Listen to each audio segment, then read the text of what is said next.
Hello, everyone. I hope you are well today. Happy Wednesday. It is nice to be here and be speaking to you again.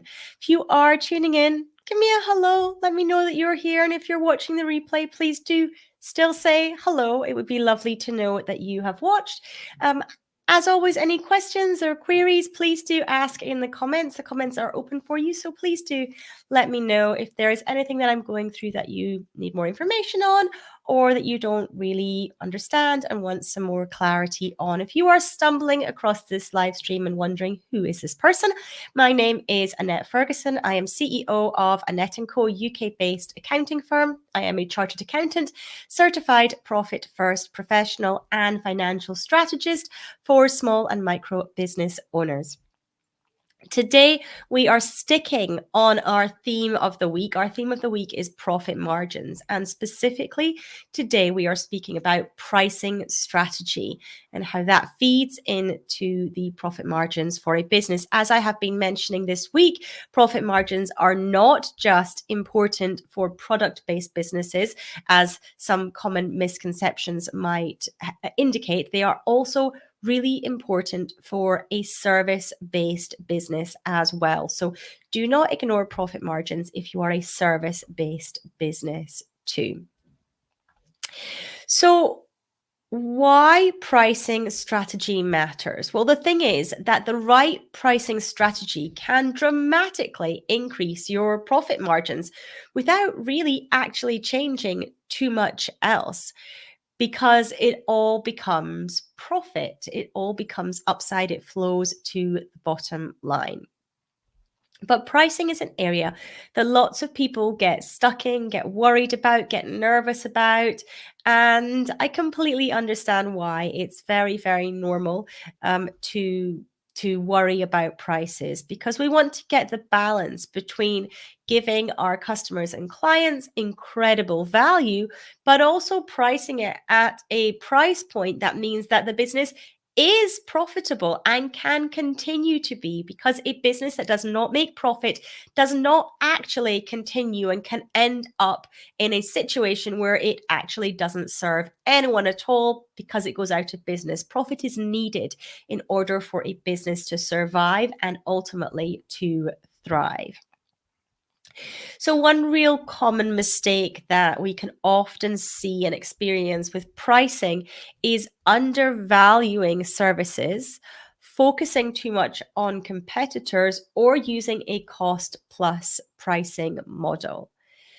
So first of all, undervaluing services. We have to remember that the service that we are providing is of value to our customers or clients. And ultimately, in their head, they have an understanding of how much value that is to them, what it is essentially worth to them. And when you quote your pricing, that will either, and they say yes, you will either typically be around about the same level or below the price that they were thinking of. Most clients don't say yes if you're high above the price that they have in mind, if they understand the value that you deliver. If they don't understand the value, then you could be way off. But if you have correctly communicated the value, then they will say yes if it's roundabout where they think it should be, or if it's below.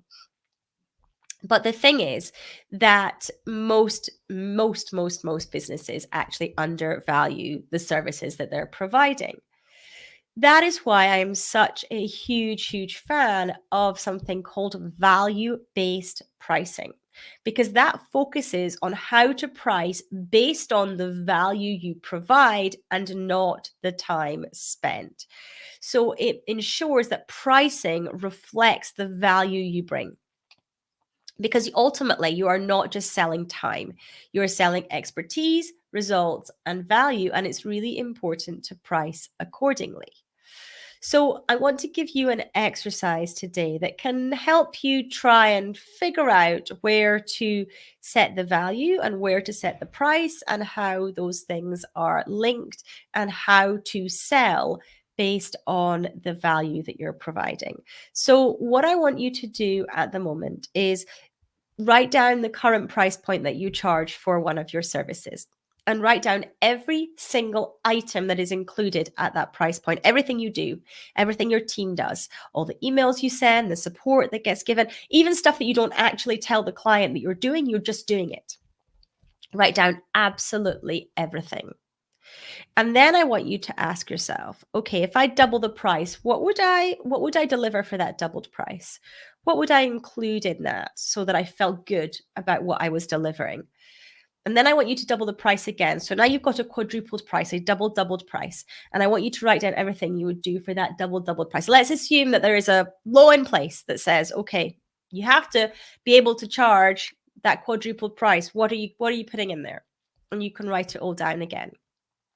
And then I want you to ask yourself, is there any way that I can deliver the quadruple value or close to it for the doubled price? And the answer might be no. There might just be too much in there.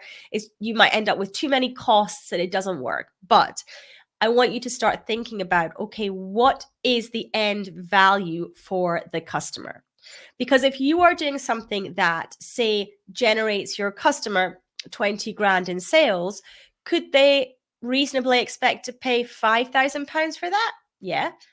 £10,000 for that? Maybe, depending on their profit margin.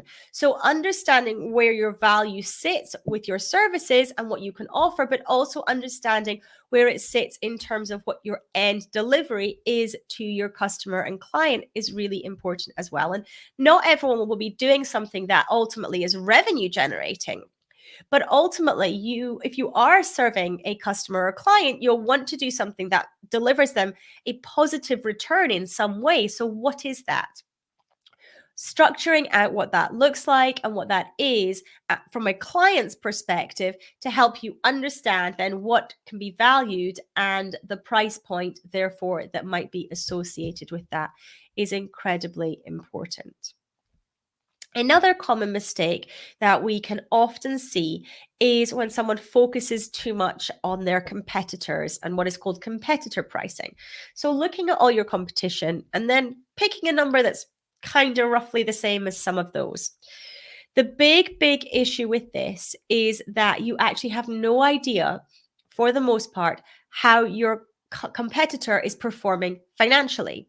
They could be leveraged up to the hilt. They could have got some outside finance or something like that in so that they can use this strategy to build and then sell. They might actually be heavily loss making, hemorrhaging money and going quickly out of business.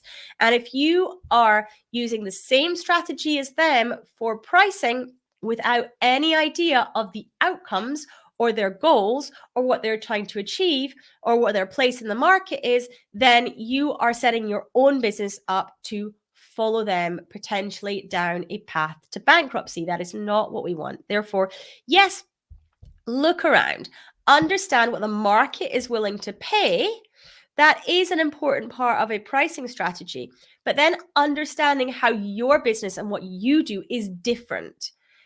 What are you giving? What value are you providing that perhaps they are not? And therefore, understanding that you need to price with that in mind and not just looking at what your competitors are charging. And the final issue with or mistake for a service-based business is using cost plus pricing. Cost plus pricing basically tallies up the cost of delivery and then adds a little margin and charges that to the end customer.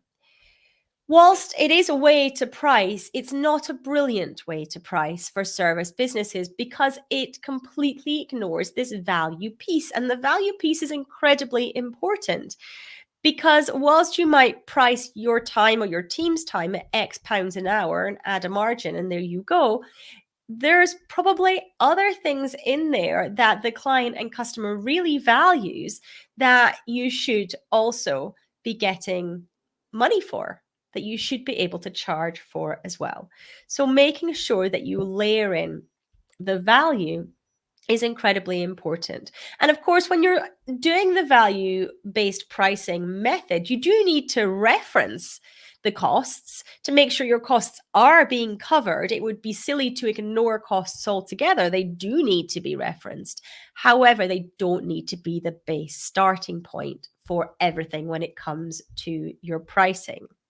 Because ultimately, clients don't pay you for what you do, they pay you for the results that you help them achieve. And your pricing can and should reflect those results. Many people fear raising their prices. So you might listen to this and think, okay, yes, I need to raise my prices. I need to price based on value, but oh no, I am petrified to raise my prices. I will lose all my customers and clients and have no business and therefore be worse off than if I didn't raise my prices. And therefore, I'm just going to continue on the same basis. That's very normal. That's a very normal fear that many business owners have. So the question then becomes, well, how can you raise prices without losing clients? And cards on the table, you might lose some clients if you raise prices. That is possible.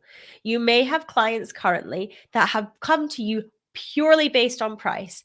They don't see any extra value in what you do, and they don't see you as any different to anyone else in the market.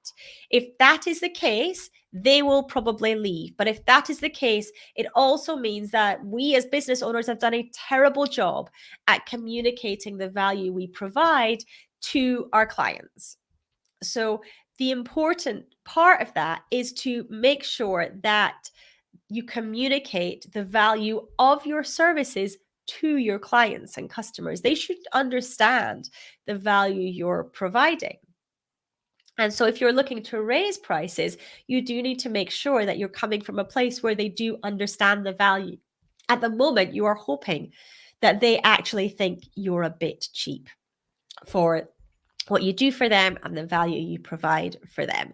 Because if that's what they're thinking, then that sets you up in a great place to actually be raising prices with no objection to that. It might be that you need to justify the price increase when you are raising prices without losing clients. If you justify the price increase, you can do that by perhaps adding in additional value, perhaps bundling services in together, doing something so that it makes it obvious that there is a reason for the increase in price and that it's really clear to your customers and clients. And the other thing you can do is you can consider doing incremental price increases. So a little bit now, a bit more in 6 months, a bit more 6 months after that, but communicating that now to your customers and clients so they know what to expect. They know what's coming along and they know why you're increasing prices and the value you're going to be bringing at each stage of the journey with them. So let's try not to fear raising prices, because if you can show clients the value, most of the time they will be willing to pay more for that value, for the thing that you are providing to them. So I hope that this has been helpful today. We have been speaking about pricing strategy and also how that actually relates to profit margins. Because if you are increasing prices with no increased cost to your business, that automatically flows down to the bottom line. It automatically flows into profit, which gives you as a business owner choices. Profit gives us the choice to build our business more, to hire staff to support us, to take home more money as a business owner. And without profit, we won't have a business for very long. So thank you so much for tuning in with me today. I know your time is incredibly precious, and I do very much appreciate you spending some of it with me. We are continuing on the topic this week of profit margins on our live sessions.